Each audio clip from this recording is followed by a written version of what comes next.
Boa noite a todos, então.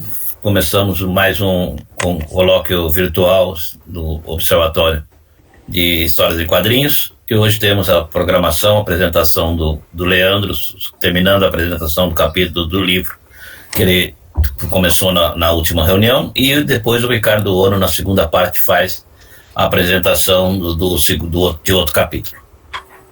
Então, boas-vindas a todos. Então, começamos. O Roberto tem alguma livro para comentar? Tenho sim. E uma dica: eu tenho comprado livros de segunda mão. O preço é muito mais em conta do que na Amazon.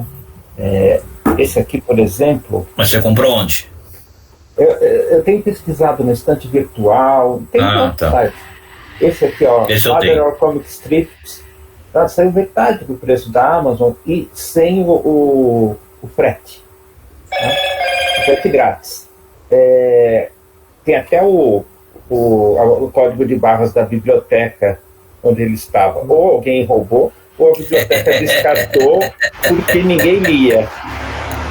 Um outro que eu comprei também de segunda mão é esse aqui. É a parte de Framed Ink. É de desenho, tem a ver com desenho, e a composição de página. Também comprei ele. Mas você comprou já, provavelmente só tinha um, não adianta a gente procurar, que já não tem mais, já comprou o único que tinha. Será? Essa é de segunda mão. Tá normalmente bom. era. Tem um segundo lá, né? Eu acho que tinha mais. Esse aqui saiu no Brasil, é edição brasileira, sobre mangá. 1000 anos de mangá. Saiu agora. Eu comprei na pré-venda. Daí. Aí saiu mais barato. E um que eu acho muito interessante, que é da Trina Robbins, que esteve já na nossa... nossas jornadas internacionais. Sax Homers, que fala? Sax Homers Dope. É o autor do Kung Fu. Do método Kung... Não. Do Fu Manchu. Ela o texto que ela fez a adaptação e o desenho. É uma adaptação de um dos livros dele.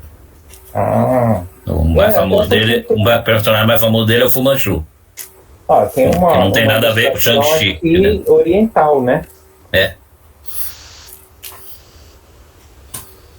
Eu queria falar também, eu recebi agora nessas... Né? Já terminou, Roberto?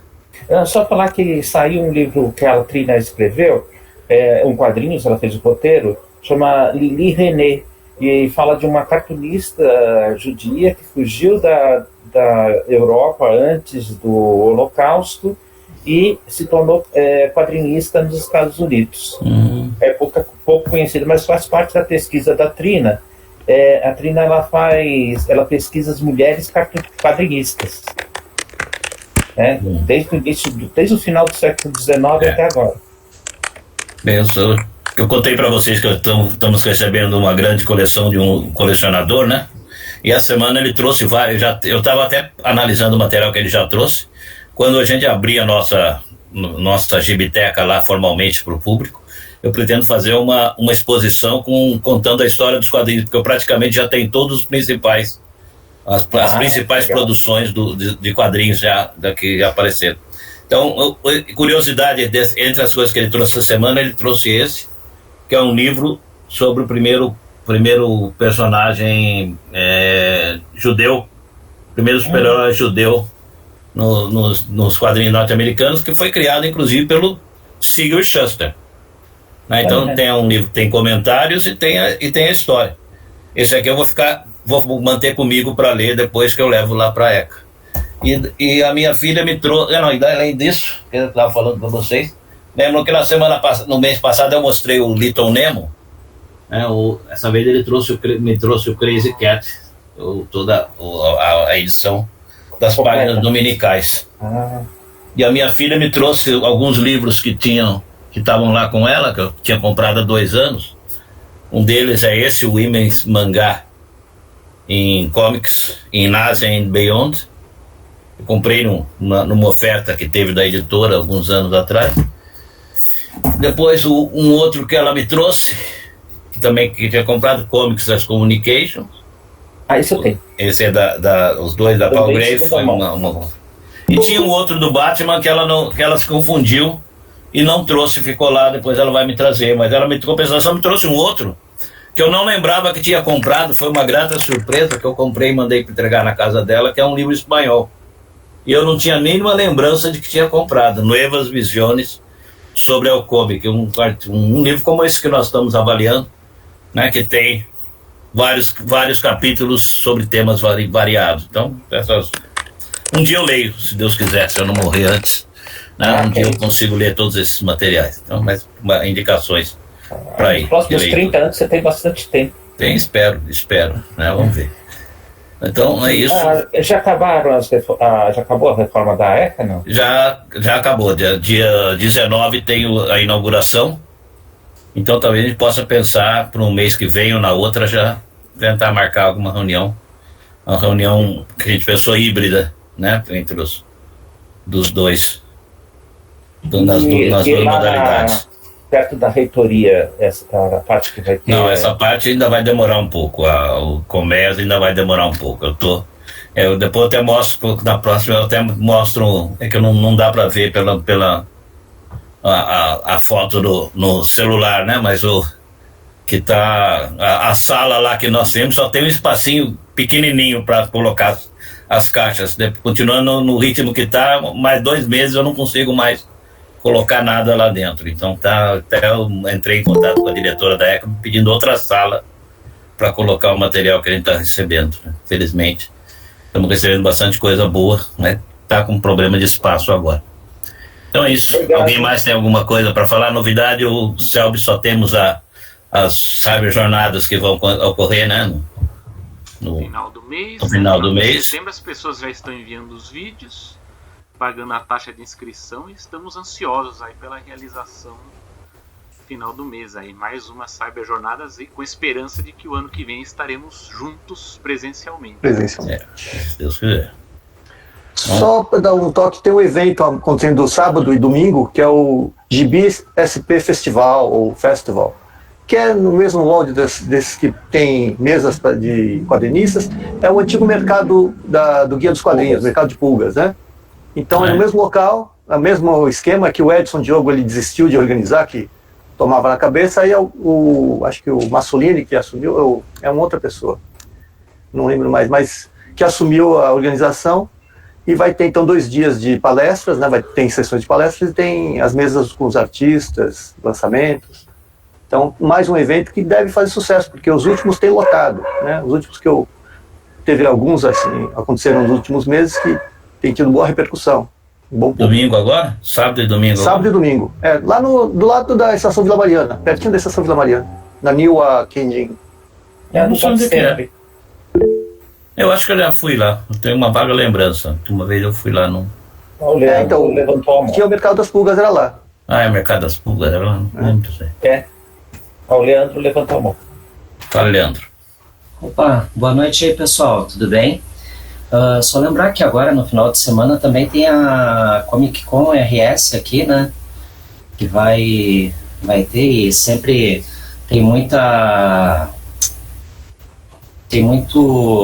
apresentações, palestras, e fora as vendas de gibis, né? E livros também. Legal. Nem sabia que existia Comic Con RS. O Ricardo também está com a mão levantada. Ricardo? Aqui nessa semana nós tivemos a Feira Panamazônica do Livro, e desde sábado passado, uma feira que ocorre todo ano e tem grandes editoras que vêm. Agora, esse ano, a gente está retornando para a feira presencial. O ano passado ela foi presencial, mas foi muito controlada, então foi num espaço muito pequeno. E hoje está bem grande. Eu já fui durante a semana, não achei nada muito barato, né? Fica a dica do professor Roberto, mas assim, aqui o nosso frete é muito alto, né? Então acaba saindo mais barato se comprar pela Amazon mesmo. E aí termina no domingo a feira. Amanhã eu vou lançar um livro, quer dizer, eu vou lançar não, eu participei, eu só ilustrei.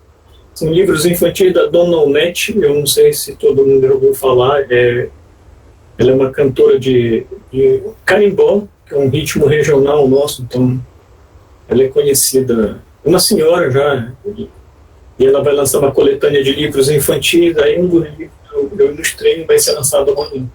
Pena que eu não tenho nenhum para mostrar aqui agora. Que pena. Ô, Leandro, você quer falar alguma coisa? Você está sem som. Desculpa, eu que descliquei aqui e me atrapalhei com a mãozinha. Desculpa, gente. Legal. Hoje está o clube de bolinha, hein? Só tem homem. O professor Horrível. Robson colocou aqui no Robson Carlos, aqui, escreveu: sou meio tímido, por isso farei somente o anúncio aqui, ó. Encerramos uma pesquisa PIBIC sobre o protagonismo de personagens mulheres negras em HQs nacionais, entregando o relatório final. Depois submeteremos a nona arte. Perfeito, muito Ótimo. bom, muito bom. Fiquei curioso em conhecer. Não quer apresentar, o Robson, aproveitando, então deixa eu aproveitando, não quer apresentar para nós o resultado no próximo colóquio? Será uma satisfação imensa, professor. Obrigado, hein? Então me manda depois os dados exatos da legal. pesquisa para a gente já coloca você na Tá programação. bom. Obrigado. O próximo capítulo do livro é sobre quadrinhos femininos, né? Então, bate bem, tá? Inclusive, combina bem com o tema. Legal. Então tem alguém que apresentar esse capítulo. Estamos muito agradecidos já, Robson, de antemão. Então vamos começar, pessoal, para a gente não se atrasar muito. Então passamos a palavra para o Leandro para ele fazer a coordenação da discussão do capítulo do livro. Leandro, você tem a palavra. Muito obrigado, professor. Muito obrigado aí a todos. Boa noite, né? Eu vou fazer uma rápida recapitulação, só vou abrir aqui o arquivo.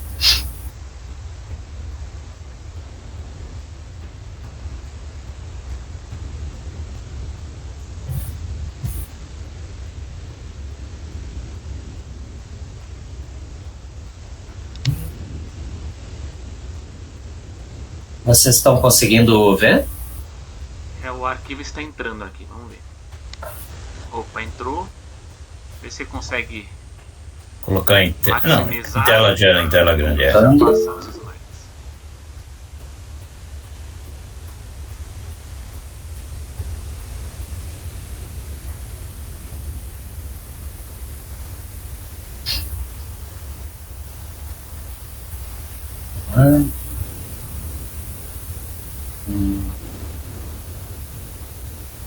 Agora sim. Pronto. Beleza.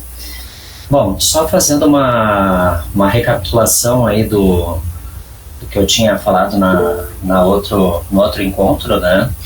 Eu fiz uma leitura e análise do capítulo 14 do livro, né? Com vocês, do Mark Singer, que eu até comentei que ele tinha um homônimo, né, que é um ator. Aí eu confundi achando que os dois fossem, que o ator fosse também um pesquisador, mas não era, né? É um estudioso que da Universidade de Howard, né? Aí aqui no material ele dividiu o texto dele em 5 partes, né? Origem dos super-heróis, a segunda geração de super-heróis, revisionismo, metatexto e interpretando os super-heróis, né?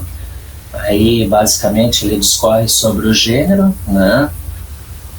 Iniciado nos Estados Unidos na década de 30 com o Super-Homem, né? Depois ele fala um pouco dos momentos que quase desapareceu, né? Que com o moralismo exacerbado, né?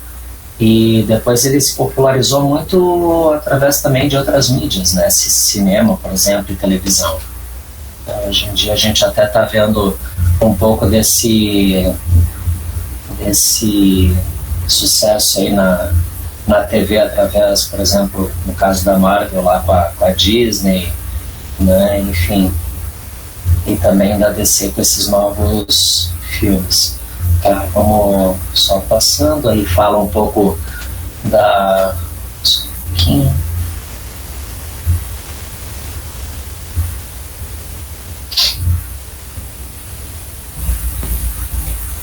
Depois ele fala de outros personagens, né, que vieram depois do Super-Homem, né, com o Tocha Humana, né, também tiveram muito sucesso.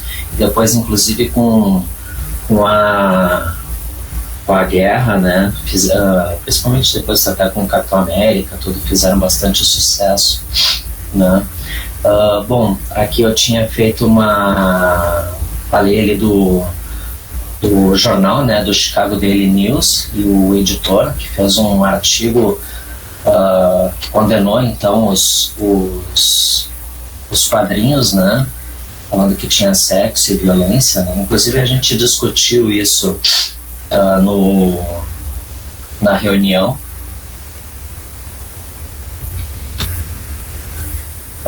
Aqui eu falo também esse autor, né? Ele foi responsável por fazer uma história que depois a Disney acabou adaptando para o cinema, né? Que é o Guaxinim, Haskell, o Guaxinim. Bom, depois teve uma readequação dos personagens, né?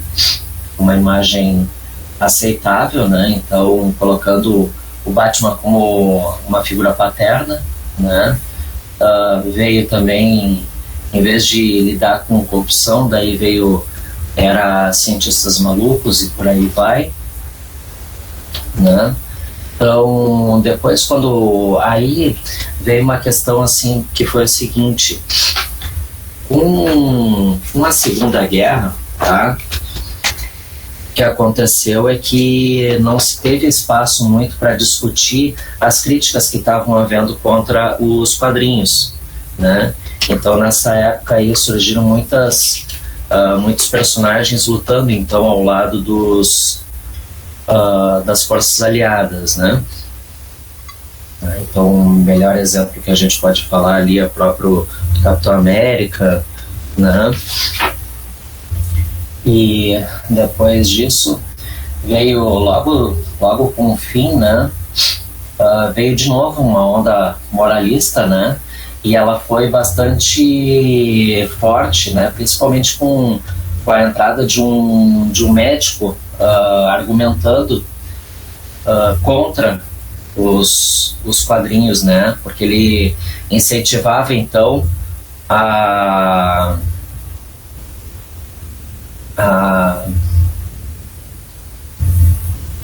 delinquência juvenil, né? Então ele estudou o desenvolvimento das crianças e tudo mais, né? Tempos depois, inclusive, teve uma autora, uma pesquisadora que trabalhou em cima das descobertas, dos trabalhos do Frederick Werthon, né? E acabou descobrindo coisas assim que ele não tinha uma pesquisa séria, né? Então ele galgou a imagem dele em cima de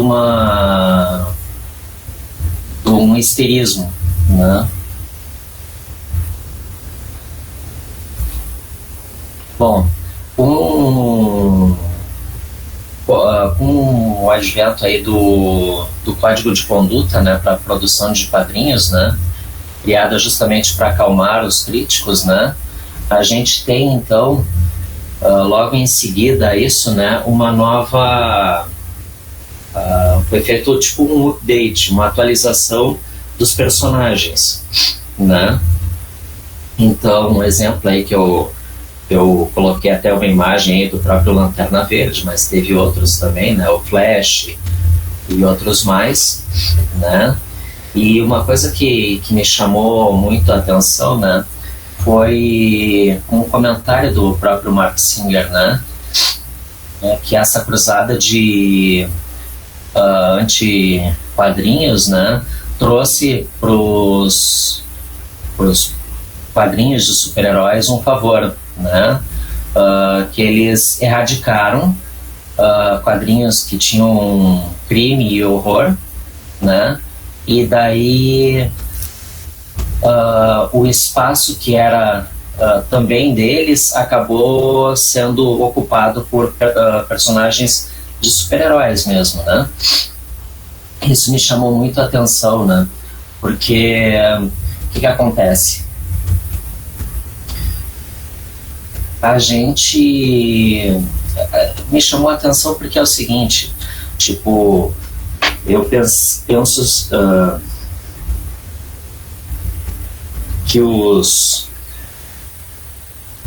que a gente precisa de ocupar outros espaços, né? Então, tipo, vários autores que podiam ter muito talento aí acabaram perdendo o seu espaço justamente por essa... porque isso me chamou a atenção, né? Mas uma questão muito de empatia, né? Não pessoal, subjetiva. Depois, bom, ali eu só faço o mesmo comentário que eu tinha comentado antes, né? Dos personagens, que eles foram atualizados. Então eles eram moralmente corretos, eles eram homens da lei, né? O próprio exemplo do Lanterna Verde, né? Com os personagens, né? Com a tropa dos Lanternas Verdes, né? Eles protegem, digamos, as galáxias, né? O próprio Flash, né? Que era um cientista, né? Digo, um cientista não, mas um rapaz que trabalha no nosso, como se fosse o nosso IML, né? Instituto Médico Legal, né? Então, trabalha junto com a lei. Então, além de ser um personagem que tem seus poderes, ele também atua dessa forma, tipo para servir como uma janela assim para da alma, sabe? A gente tem uma forma de não, ele tem essa função, mas ao mesmo tempo não, peraí, ele está trabalhando junto com a polícia, enfim, né? Tá ajudando. Então parece que é para amenizar o fato de que ele na realidade ele é um justiceiro, né? Aí teve a parte do Marty Goodman, né, que é o editor da Marvel, que fez um pedido, né, pro Stan Lee, pro Jack Kirby, né, e acabaram criando o Quarteto Fantástico, né, que a ideia dele era, tipo, imitar a Liga da Justiça, que na época estava fazendo bastante sucesso, né, e a diferença dos personagens da DC, né, eles colocaram esses personagens como se fossem tipo uns excluídos, né? Eles tinham alguma deficiência ou algo que na realidade colocavam eles à margem da sociedade, né? Então a gente tem ali personagens como o Demolidor, né? Que era cego, mas tinha um super sentido, né? Deixa eu ver aqui mais. Tem vários outros personagens, o próprio Professor Xavier, né, que é essa questão de andar numa cadeira de rodas, né, então tu acabava cativando também outras pessoas que podiam ter realmente esses problemas, né, que acabou sendo inclusive um padrão para Marvel, né, o próprio personagem do Homem-Aranha era um personagem que na escola sofria bullying, né? Bom, nessa época aqui, tá? Uma coisa que me chamou também a atenção, eu até dei uma procurada na minha coleção que eu tenho aqui dos X-Men, né? E eu não me lembro dessa capa aí com Piotr, né? O Colossus, né? Pegando o Cíclope, né? E a Tempestade. Também é uma questão que me chamou muita atenção, né? tipo aquela coisa do moralismo e bem da época, né, que tinha a divisão, né, entre o capitalismo e o comunismo, né, então o comunismo é tudo ruim, né, então coloca ele como o herói proletário, né, que eu achei engraçado, desculpa, mas tipo colocando, quer dizer, a gente tem uma grande empresa, tá, que se aproveita dos seus escritores e artistas, ilustradores, enfim, né, muitas vezes preterindo uns artistas para pegar outros para poder, inclusive, ter direitos sobre os seus personagens, né? Então, aqui quando eu coloquei essa imagem, eu fiquei imaginando, na realidade, quem deveria ser o papel do vilão ali não era o trabalhador, né? Que era o proletarian, né? E sim a entidade, entre aspas, né? Marvel. Então isso daqui me chamou bastante a atenção, né? Enfim, coisas dessa época que até hoje a gente ainda vê. Mas assim, tipo, nessa época tem muitos fãs sendo contratados, né? Por exemplo, para trabalhar com a DC, né? E foi justamente uma resposta, né, aos freelancers que cobravam royalties e benefício de suas criações. E essas grandes empresas não queriam isso, né? Então, enfim, né? Um desses fãs foi o Roy Thomas, né? Escritor e sucessor de Stan Lee, né? Que teve uma carreira, né? na Marvel, né? Na década de 70, né? Também posso comentar que houve uma revisão da conduta, né? No Comic Code, né? Então teve exemplos, assim, teve algumas editoras então que trabalharam nessa outros tipos de obra, né? Então aqui já aparecem obras um pouco mais trabalhadas, né? Começa com o Chris Claremont e o Dave Cockrum, né? John Byrne, que eu particularmente ainda adoro, né? Eu acho muito bom. Que popularizaram os X-Men, né?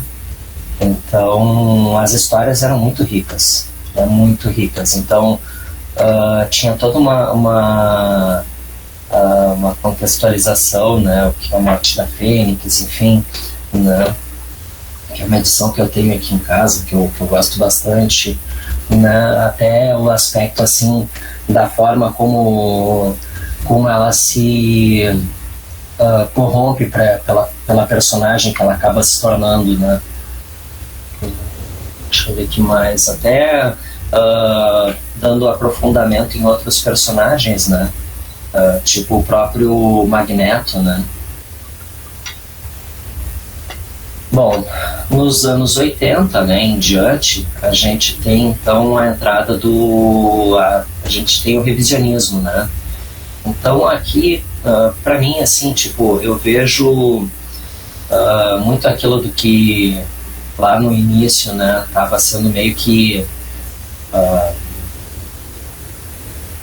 não estava querendo ser trabalhado, né, que era dar maior ênfase no aspecto, assim, de contextos, né, de ideológicos, né.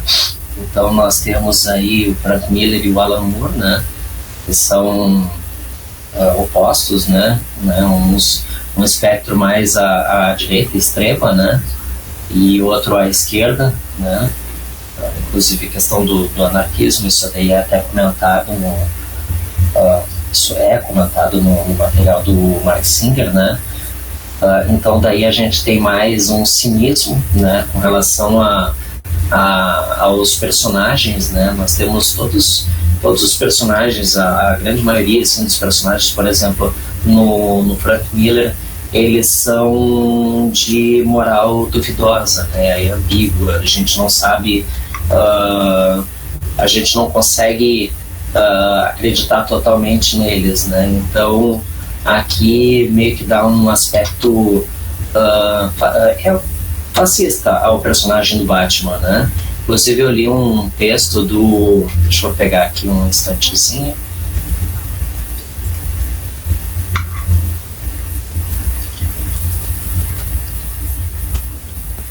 Aqui. Um texto que eu achei bem interessante do Damien Walter, né?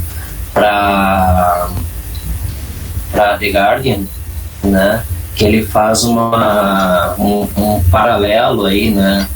Não só a questão da questão do fascismo, né, do Batman. E aqui, assim, ó, tipo, na época que eu li, tá, eu não tinha esse pensamento, assim, que eu tenho hoje em relação à questão política, né, tipo, qual é o aspecto que ele dá, né, tipo, eu sou um adolescente que eu tô lendo uns personagens, né, que são extremamente maduros, que eles estão agindo com extrema força em relação a outros personagens, né? O que é o Batman, por exemplo, no Cavaleiro das Trevas, lutando com o líder da facção lá que estava tentando dominar, estava fazendo arruaça na cidade, né? Quer dizer, é uma coisa extremamente violenta, né?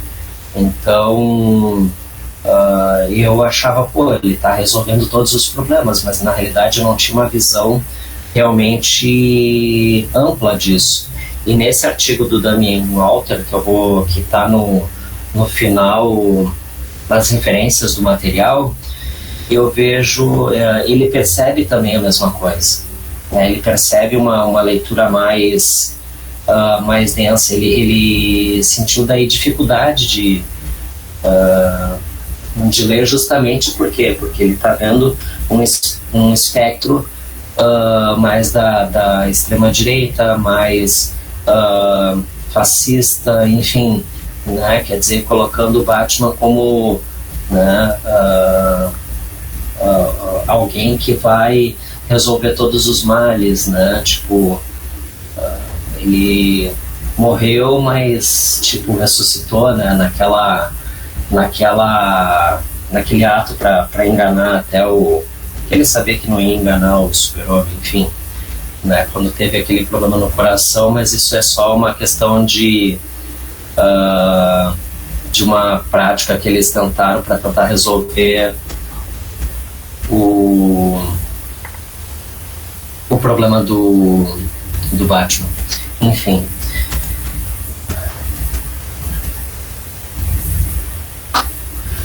Aí ele faz alguns questionamentos, né? Ele, na realidade, eu que faço uns questionamentos em cima daquilo que ele fala, né? Mídia como comunicação de massa, né? Os quadrinhos, né? Na realidade, por décadas, né? Ele comenta isso, que eles não tinham esse status, né, de comunicação de massa. Na realidade, o que aconteceu foi que há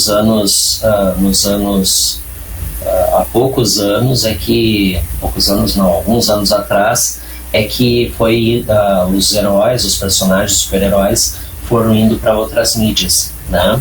Então, daí muito sucesso houve aí no cinema.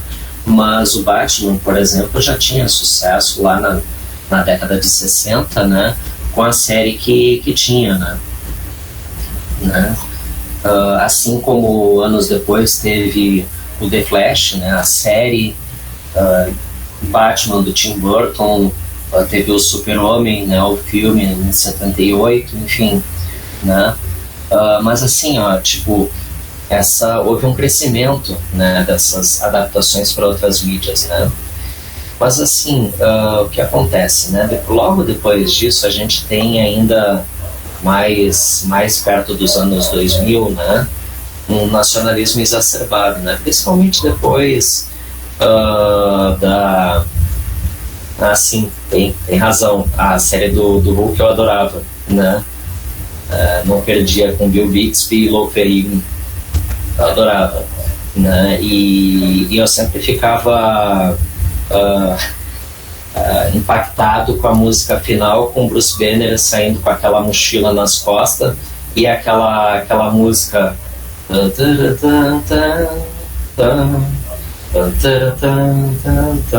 Bom, enfim, desculpa, gente, mas enfim, então, né, essa questão do nacionalismo exacerbado, né, eu me lembro muito bem que antes do filme do Homem-Aranha estrear nos cinemas, né, teve uma propaganda que, olha, foi muito rápida, né, um trailer, um teaser mais, né, do Homem-Aranha, que ele fazia uma teia entre as duas torres, né?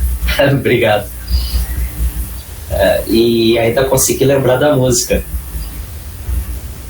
E o que eu estava falando assim das duas torres, né? E eu achei fantástica aquela cena, sabe? Para mim, como fã e tudo mais, eu não vi aquela cena como ofensiva, mas é aquela coisa, né? Tipo, era um símbolo pro pessoal lá dos Estados Unidos, né? Então eles vêm da forma diferente que a minha, né? Mas eu acharia sensacional se ainda tivessem mantido, né? Até como uma homenagem, mas enfim, cada um, né? Mas tem aquela questão do nacionalismo exacerbado, na guerra ao terror, né? Então daí a gente já tem personagem, já fizeram outra propaganda, um outro teaser do personagem do Homem-Aranha, que daí era ele, atrás dele uma bandeira dos Estados Unidos, né? Como se no World Trade Center também não tivessem representantes de outras nações ali, né? Já que tinha escritórios de várias empresas multinacionais ali, né? Então isso me chamou a atenção, né? E uma outra questão também, né? Que é muito... Eu até estava tentando lembrar aqui o nome, eu já digo agora.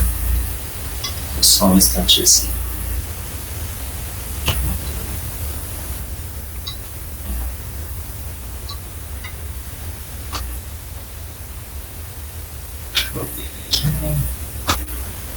Aí já retoma essa questão que eu tive que fazer uma pesquisa rápida aqui para colocar um outro que eu lembrei agora, né, que eu não tinha colocado. Mas assim, nesse texto agora, na questão mais indo para o final do material do texto do Mark Singer, né, ele tem muitos sentidos e muitas interpretações, né?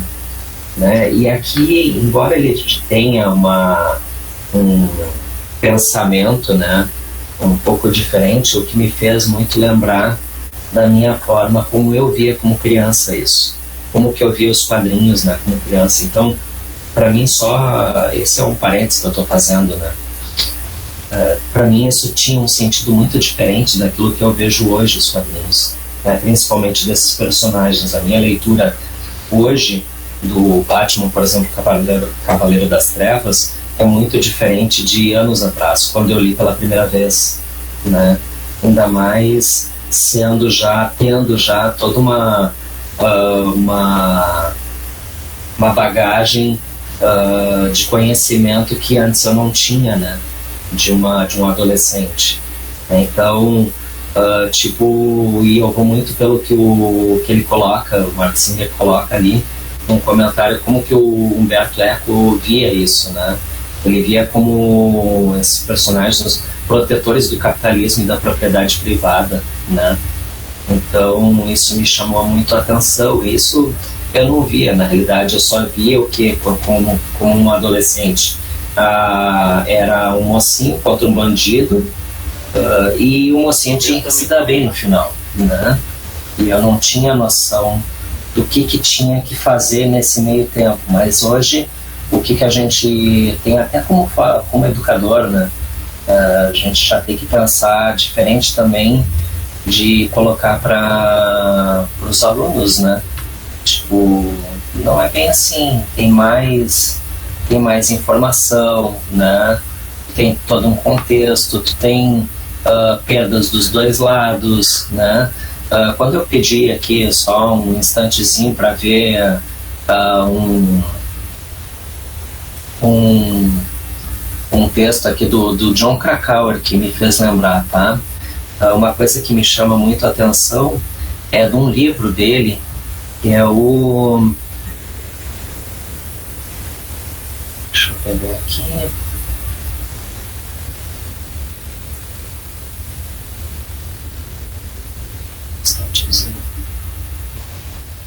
Acho que é Pela Bandeira do Paraíso, acho que é.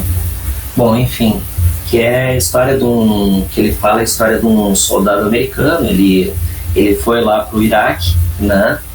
Tinha toda uma vida, ele era jogador de futebol americano, tinha toda uma carreira como esportista aí pela frente, né? E ele tem a ideia de ir para a guerra, né? Justamente porque instigaram isso, né? Instigaram os americanos a irem para a guerra, né? E aí foi para defender a bandeira, aquela coisa toda, e na realidade ele acabou sendo morto por um colega, né? Por um colega que já estava com um problema. Ele já tinha uma espécie de psicopatia. Ele já mostrava uma vontade de matar pessoas, não importasse quem. Então, assim, tipo, o que a gente está fazendo, né? Então, tem um determinado momento lá do texto que o Mark Singer, ele lembra do filme aquele do Homem de Ferro, primeiro. Ele chega lá acho que era não sei se era o Cazaquistão, enfim, e aí ele usa aquelas armas dele e acerta só os bandidos, né? E nenhum civil morre, né? Como se na realidade fosse assim, né? Tipo, claro, eu sei que tem muito de imaginação, né? Mas tipo, tu tem perda dos dois lados, né? E isso a gente tem que colocar, a gente não tem que só ver um lado, enfim, né? São comentários que vão um pouquinho além do texto, que me fizeram refletir sobre o texto do Mark Singer, tá? Deixa eu ver se tem... Opa. Enfim, mas... sim, tá. Uma questão ali que eu acabei me passando foi que os super-heróis, embora tenha uma das visões que se tinha, né, que se colocou, poderiam ser tipo uma mitologia de deuses da antiguidade, né? Na realidade não, né? Ou embora seja uma linha que podem pensar, enfim, eu não vejo dessa forma, né? Talvez quando eu fosse pequeno eu pudesse ver dessa forma, enfim, né? Hoje já não, né? Mas enfim, tá ali no texto do autor. Gente, acredito que seja isso, tá? Eu peço desculpas aí se daqui a pouco eu cometi alguma gafe, ou enfim, né? Eu ainda tô aprendendo, né? E para mim eu fico, como é que se diz, eu tô falando para grandes, tá? Então, tipo, eu já tô, para mim é muito difícil, tá? Falar assim para vocês, tá? Então, peço desculpas qualquer coisa. Okay. Não, você é um dos grandes, Leandro, não se preocupe com isso não, você está no mesmo nível que a gente, tá? É um pesquisador como todos nós. Então, não existe aqui isso de que um sabe mais, sabe outro. Na realidade, os conhecimentos se complementam aqui sempre, né? Então a gente lembra de algumas coisas.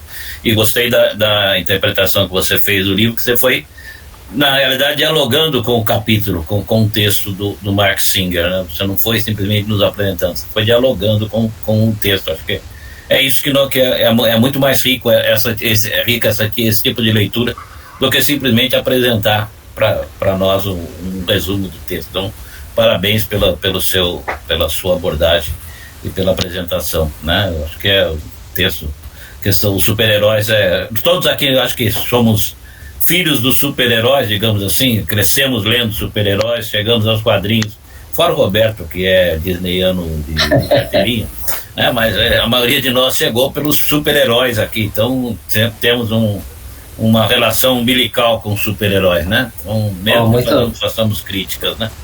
Muito obrigado. Eu comecei pelo Story Animals, né? Não só pelo Disney, Capal, então. E também pela Turma da Mônica. Olha, eu também. Tinha antes da revista da Turma da Mônica, tinha a Folhinha de São Paulo, que trazia Horácio, tinha outras histórias do Tírios, né? Dos personagens do Maurício.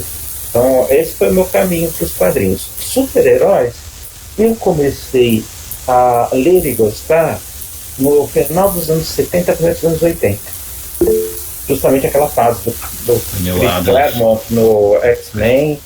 New Adams, New Adams, que foi publicado aqui, né?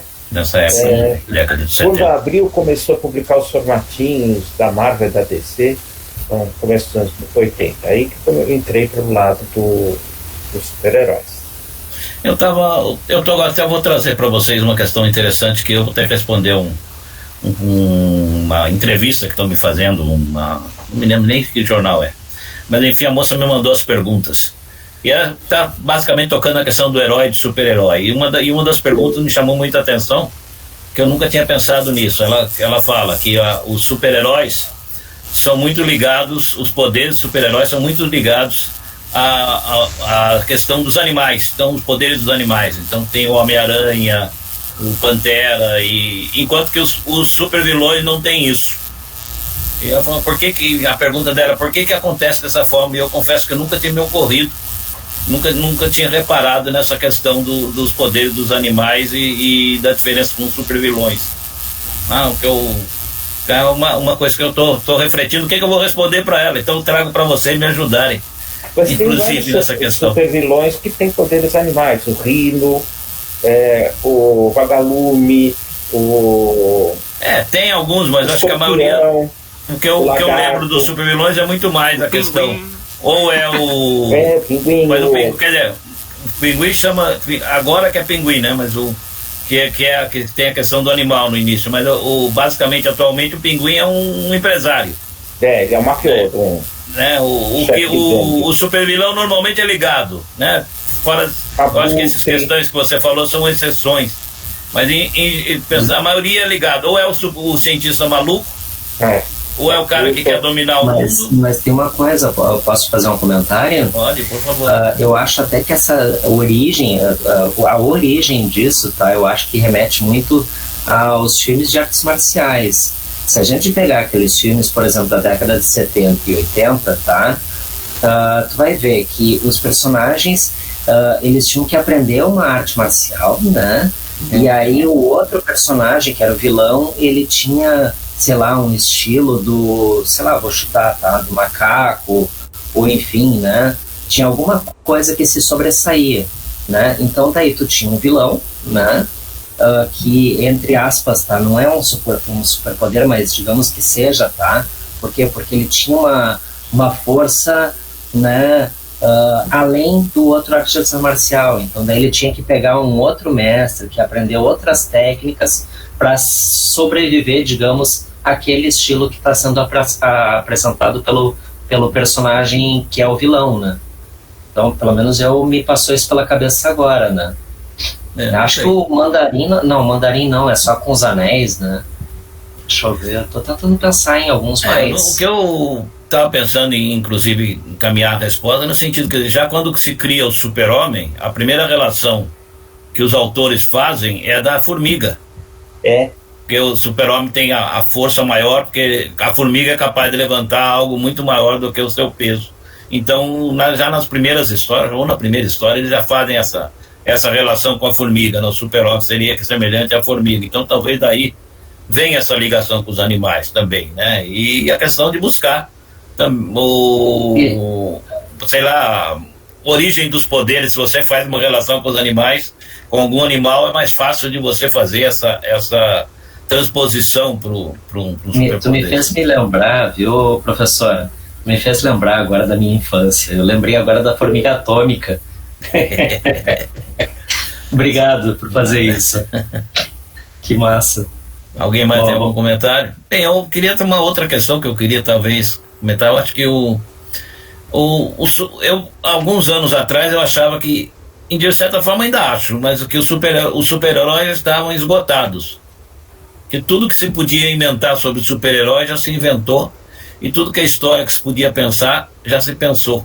Então uma coisa que me parece que é um gênero que a gente não vê muito futuro, mas assim como eu acho que até como a própria indústria dos quadrinhos, quando a gente pensa que ela está desmilinguindo, ela renasce já várias vezes. Então não sei se já não continuo com a mesma certeza que eu tinha alguns anos atrás a respeito dos super-heróis, que eles iriam desaparecer, porque cada vez os autores criam novas alternativas, que no primeiro momento me parece até a última tentativa, ver se consigo renovar, e às vezes as coisas, e os super-heróis se renovam. Então uma coisa que me surpreende muito, é uma coisa que eu estou colocando para vocês, que nem tem uma posição firmada. Pode falar, Robson, por favor. Professor Valdomiro, e a gente também que está perto dos 60, é bom porque a gente pega as revistas também. Eu não me canso de voltar nas revistas tipo super-heróis e, como eu disse, é fantástico. Eu também concordo plenamente com sua opinião aí. Eu acho que os quadrinhos têm esse poder de se reinventar sempre, sempre, sempre. E quem gosta de quadrinhos jamais vai enjoar. Passa uma fase, vai para um, vai para outro, mas termina voltando e revisitando todos. Que eu acho quadrinho maravilhoso. Eu acho que tem uma coisa que o Valdomiro falou, que é importante, que teve aquela fase revisionista do Alan Moore, né, do Neil Gaiman, do Grant Morrison. Então, esses britânicos tinham uma visão dos super-heróis que os americanos não tinham. E isso deu um novo fôlego dos personagens, né, mais atormentados, mais perto da realidade. Então eu acho que esse foi um momento também de reavaliação, de modificação. Leandro, pode falar. Eu estava lembrando, né, talvez, né, até estou fazendo, até já adianto para vocês, né, que eu tive autorização de uma escola para usar o meu projeto com quadrinhos, né, em sala de aula. Obrigado, eu fiquei bastante contente, né? E aí o que acontece, né? Eu quero usar os personagens de heróis, né? Eu quero mostrar eles, por exemplo, esticando um braço e eu tornando aquilo como se fosse um segmento de reta. Até isso eu comentei quando eu fiz a apresentação do meu TCC para vocês, né? E agora eu estou colocando em prática. Então, é uma forma que eu estou tentando ver, e isso eu acho, tá, que pode servir aí de repente dar um fôlego para esses heróis, sabe, de entrar de fato em sala de aula, né? Não só, claro, eu já vejo muitas experiências bacanas aí, no sentido de fazer os alunos criarem, né? Isso eu acho muito bacana. Também acho muito legal, assim, quando os professores pegam alguns exemplos, assim, de quadrinhos que algum autor, algum ilustrador, enfim, tem a felicidade, para mim, né, para minha felicidade, de colocar alguma coisa com a matemática, né? Então, eu acho isso importante. Eu acho que isso pode dar, sim, um fôlego para esses super-heróis que estão por aí, né? E tem vários exemplos, né? Poderia falar aqui de gráficos de funções utilizando o martelo do Thor, ou fazendo o Super-Homem voar. Teve até tá no meu Instagram, no Quadrinhos de Matemática, que eu peguei um círculo de 8 pontos, né? Que eu faço com vários triângulos, né? Isso é uma construção matemática que a gente faz, né? Não é simples, né? Mas aí o que eu fiz? Como eu sei ilustrar, daí eu fiz o personagem do Homem-Aranha e coloquei ele como se estivesse usando essa figura geométrica, né? E é isso que é bacana, sabe? A gente pode aproveitar muito, pode beber muito dessa fonte. né? E aproveitar dela, né? Eu estava falando do revisionismo a partir da metade dos anos 80, mas aí eu lembrei que nas primeiras histórias do Superman e do Batman, eles não eram bem vistos pela polícia ou pelas autoridades. Ao contrário, os policiais, o chefe de polícia e tal, queriam capturar o Superman ou o Batman. São as histórias do final dos anos 30, começo dos anos 40. É verdade. O super-herói, na realidade, se você pegar a história dos super-heróis, você vai ver refletida a realidade norte-americana nas várias décadas. Eu não sou contra aquela história de era de prata, era de ouro, era de prata, era de bronze, era de ferro, era do pau a 4, lá, sei lá, que cada era de uma coisa. Basicamente, eu acho que temos aí a era de ouro, a era de prata e depois o resto, né? Mas os super-heróis vão modificando. Quando chega na época do Reagan, por exemplo, o super-herói tem uma postura muito diferente da que ele tinha na época do Kennedy, no New Deal, digamos assim, na época do Roosevelt. A postura dele já é muito diferente, porque ele vai se aproximando. A visão, vamos dizer, as histórias do super-herói vão se aproximando da visão predominante norte-americana. Então dá para você, porque o super-herói, digamos, eu não sou tão fanático como o Eco fala, né, que o Leandro comentou, a questão do defesa da propriedade privada, né? O super-herói não está defendendo a propriedade privada, ele está defendendo a ideologia norte-americana, a visão de mundo norte-americana, no qual a propriedade privada tem um peso muito forte. Mas é a visão de mundo norte-americana, e na medida em que essa visão de mundo vai mudando um pouquinho, né, que a sociedade vai aceitando outros valores, os super-heróis também vão aceitando esses valores, né, e continuam representando. Então a gente não pode perder de vista que o referencial é a sociedade norte-americana, não é o mundo todo. O referencial sempre vai ser no super-herói, porque um personagem foi criado na realidade norte-americana, o referencial sempre vai ser a realidade e a visão de mundo dos Estados Unidos, né? Quando esses heróis foram criados no final dos anos 30, começo dos anos 40, ainda se passava pela depressão econômica.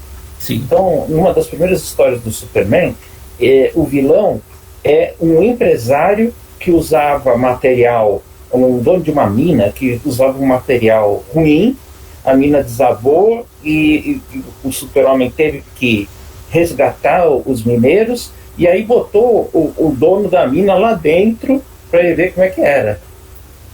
Então, era naquele momento, né, e a visão dos dois criadores que cresceram em bairros pobres e tinham uma visão mais crítica da sociedade americana. Inicialmente o super-herói se ligava pela lei norte-americana. Então, a primeira história do super-homem, né, ele vai ter o cara que foi condenado à prisão perpétua, à cadeira elétrica, e falsamente ia ser executado. O super-homem podia ir lá e arrebentar tudo e tirar o cara da cadeira elétrica. Uhum. Mas o que ele faz? Ele vai, pega o governador, leva o governador lá, pro governador dar um perdão pro sujeito. É muito mais trabalhoso. É uma mulher que tá não me lembro mais quem era, mas é muito mais trabalhoso. Mas vamos seguir a lei. A lei diz que quem pode perdoar é o governador. Então ele vai lá, pega o governador e leva o governador lá. Então, coisa que atualmente já não é tão isso, né? Apesar do super-homem, ele foi criado para ser o escoteiro. Alguém comentou aí do Cavaleiro das Trevas, que o super-homem era o super escoteiro, e ele foi criado para ser escoteiro mesmo, para representar a sociedade norte-americana, né? Se você vai pegar o primeiro filme do super-homem, quando termina, o Christopher Reeve tá colocando a bandeira de volta onde estava antes. Olha, eu nunca mais vou faltar, desculpa que eu falhei dessa vez, mas agora não falho mais, né? É a sociedade norte-americana que ele está defendendo, né? Então, é isso. Eu Leandro, última vez, o Leandro fala agora, que depois a gente vai passar já pro Ricardo, porque senão nós vamos ficar falando de super-herói até o final do dia. Nossa, isso daí é pano pra manga, né? A gente pode falar horas a respeito, né? Mas é uma coisa assim, que eu passei agora pela minha cabeça o seguinte, né? E era aquela vivência que esses autores tinham, né? com a realidade deles, né? Mas depois, como é que ficou isso, né, com relação à empresa, né? Porque essa de conduta, vamos dizer, de tu falar dessa forma dos personagens, né? E depois eles terem sido mudados o seu contexto, né? Tipo, a forma como eles existiam, né? Tipo, eles têm que ser homens da lei, né? Como queriam, né? Como foi visto um código de conduta, né? Mas o que me chama a atenção também é uma coisa, né? Não era um direito para todos, né? Nessa realidade, né? Eu estava lembrando mesmo que nessa mesma época, década de 50, um menino negro, né? Foi acusado injustamente de ter matado 2 meninas, né? E ele foi condenado, né? Acabou morrendo na cadeira elétrica e tudo mais, isso real, né? E era uma coisa assim, também tem essa questão de uma sociedade muito, muito, muito, muito preconceituosa, né? Onde tu tinha também essa questão das pessoas brancas, tudo, quer dizer, tu tinha o super-herói, mas também faltava muito também do heroísmo para todos, né? Então, isso também é uma coisa que me ocorreu quando eu estava fazendo a leitura, né? Porque nesse caso aí específico da primeira história que o Shuster e o Siegel fizeram do Super-Homem, era para salvar essa mulher que tinha sido acusada erroneamente, né? Foi injusto para ela, mesmo que fosse por uma sociedade machista, se conseguiu resolver o problema dela, mas era o dela, né? Era uma branca, né? Tinha todo esse contexto, então isso também me passou pela cabeça na hora. Esse caso, a inocência desse menino, tá? Só foi comprovada alguns anos atrás, né? Só que aí... E aí? Então era isso.